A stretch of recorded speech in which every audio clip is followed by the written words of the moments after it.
Well, the people at the presidency, of course, have said that there's really no big deal about it.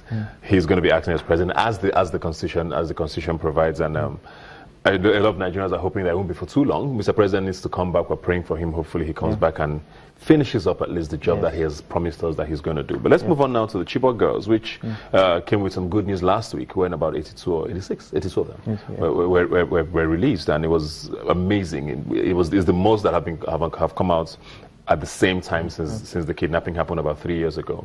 But now we've heard that they've been barred from sharing their experiences with the media, with any public platform. So we are not going to get to find out from them what the situation has been in the last 3 years, what we should be expecting, if any more girls are remaining, where they came from, and all of that. Do you think that's a good or bad thing? Okay, so it's a mix of both. For me, it's intention. What's the real intention behind asking them not to speak to the press? I personally would not have wanted the girls to even be known, their faces known. I mean, these are basically kids. Minors, yeah. They are minors, so they shouldn't. They've suffered some form of abuse. I've studied abuse and all that, and I know that it is not very proper for people to be revealed like that, kids, minors to be revealed like that. But then we know the politics in the country. If you don't reveal them, all those conspiracy theories will say it's a lie. You just mentioned that it should be, show us their faces and all that. So I understand the politics that is being played. Now, as regards them communicating with the press, it's also, what is the intention? Are they stopping them from communicating with the press or with other people so that people don't know the real story behind Chibok? Or do they not want to hurt the investigations that are ongoing and the moves to release the other girls? I mean, it's a combination of both things. I do not know the intention. I don't know the reasons why, but it could be any of these things. Yeah. Yeah. As I did ask the guest who was here last week, and I just want to get your view on it. I know that it has come out with a good results, which has led to the release of these girls. But is negotiation something we should be actively pursuing with terrorists? Do you think there's a moral side to all of this? As much as it has ended sort of happily, even though there's still a lot of girls still left unreleased yet. Do you think that was a good route to go down? It is easy. It is beautiful to say we will not negotiate with terrorists. To be honest, it is. It is easy to say we'll not negotiate with people who are looking for ransom. But if they are holding you by the balls, you have to negotiate. You just have to. There's nothing really stopping the. I mean, it's quite easy for the president to lock the location of where the terrorists possibly and bomb the hell out of them. But then the casualties, the civilian casualties are the reason why you have to actually talk. What if they start killing these people one at a time, sending limbs and all that? There are many things they could do to these people that they've not done. Yeah. Many things. So while on paper it is sweet to say we will not negotiate with terrorists, sometimes when you're grabbed by the balls, you have to do what you have to do. Does this negotiation then mean that we know who Boko Haram is, where they are? And if that's the case, we just heard of 4 people being killed in the University of Maiduguri again in a bomb explosion. Does this mean that they are negotiating just with the Chibok girls and not to end all of this? Or are there many splinter groups now that we can't even seem to know how many people to negotiate with? So this conspiracy theory arose on social media over the past week, especially since the 2 girls were released.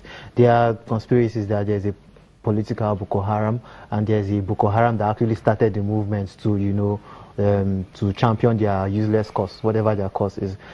So people are of the opinion that the political Boko Haram that had an agenda kidnapped the Chibok girls. So possibly they are negotiating with those. So there's a whole lot of things we don't know, since we're not privy to some of this information and all that. But I feel like if we are negotiating, there are channels to negotiation. There are middlemen and all. In every ransom situation, there are middlemen who possibly do not even know the people. They just possibly phone calls, emails, or whatever. But there's a means. There's always somebody in the middle who does all the negotiating on behalf of both sides.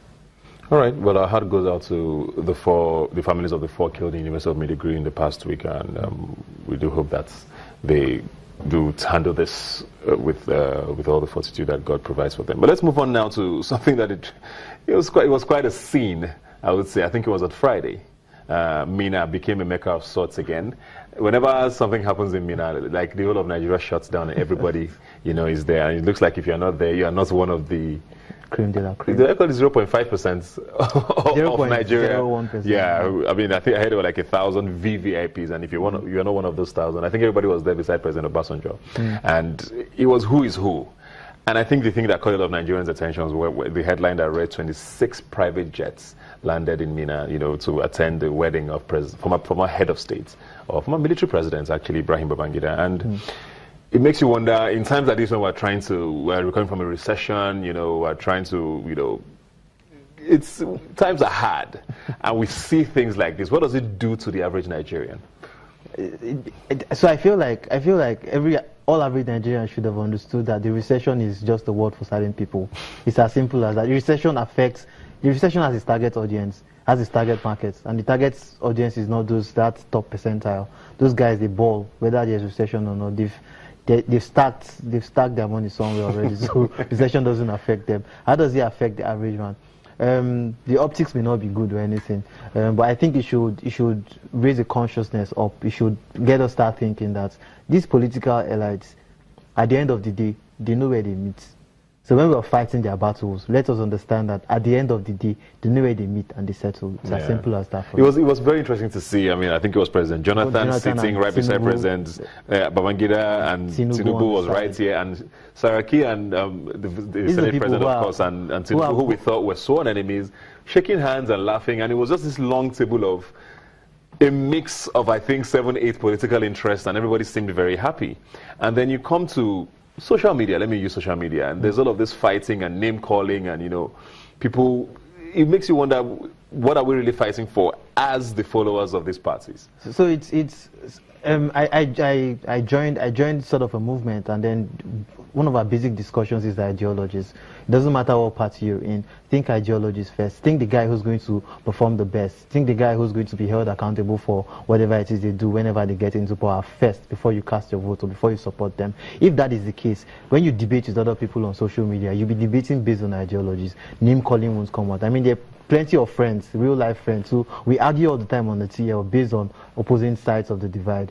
But then we still meet in real life, and then it's all fun and games and all that. So let's understand that these guys will always come together and champion them. They will disagree, but when they meet when they get to the middle ground, that will benefit them. They would agree. They make compromise. So let's stop killing ourselves for them. That's a very good note, and thank you very much, Chidi Okereke, for being here today. When we come back, we'll continue our conversation talking about all things Nigeria and, of course, the National Assembly. I'll see you in a moment.